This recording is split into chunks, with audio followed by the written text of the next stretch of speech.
Narration create చేసినాయి. రాజశేఖర రెడ్డి అంటే రాక్షసుడు, రాజశేఖర రెడ్డి కనబడ్డ వాళ్ళందరినీ నరుక్కుంటూ వెళ్ళిపోతాడు. కడప అంటే గనక బాంబులు మాత్రమే చుట్టుకుని చేతులతో మన కడప నాకు ఫస్ట్ ట్రిప్ వెళ్ళినప్పుడు నాకు అదే డౌట్ అనమాట. అక్కడ రిపోర్టర్ అడిగా ఏంటి ఎక్కడ కత్తులు కనబడేవి, ఏంటి వేటకొడ వాళ్ళు కనబడేవి, ఊరుకోండి సార్ అని చెప్పి.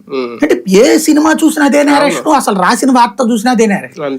ఎన్టీ రామారావు అంతే, ఆయన దేవుడు దైవాంశ సంభూతుడు, ఆయన వల్లనే దేశం బాగుపడిపోతుందని ఒకసారి, ఆ తర్వాత అమ్మాయిల పెచ్చోడు, డ్రగ్స్ ఎడిక్ట్, ఇట్లాంటి. అంటే పత్రికలే ఈ నేరేషన్ క్రియేట్ చేసినాయి. ఆ రోజున పత్రికల ఉన్మాదాన్ని మనం ఏమనుకున్నాం, వాళ్ళు ధైర్యంగా రాస్తున్నారా అనుకున్నాం. రెండో వాడి మీద ధైర్యంగా రాయలా. ఇక్కడ ఫస్ట్ అంటే మనం ఆ రోజుల్లో వీళ్ళని దైవాంశ సంభూతులు అనుకున్నాం. ఈ పత్రికల వాళ్ళు చాలా ఎంత ధైర్యం చేస్తే రాస్తారు ఎన్టీఆర్ మీద, ఎంత ధైర్యం చేస్తే రాజశేఖర రెడ్డి మీద రాస్తారు. అసలు రాజశేఖర రెడ్డి తలుచుకుంటే ఎంతమంది లేపేయగలరా, అట్లాంటిది వీళ్ళు ఎంత ధైర్యంగా రాస్తున్నారా అనుకునేవాళ్ళం ఆ ఏజుల్లో. అంతే తప్పించి వాళ్ళు ఏం చెయ్యరు కాబట్టి వీళ్ళు రాస్తున్నారు అనుకోలే.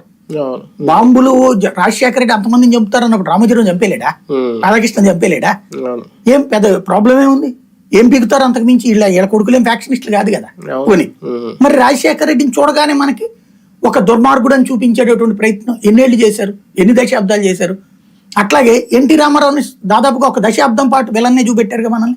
అంతకుముందు హీరోగా ఒక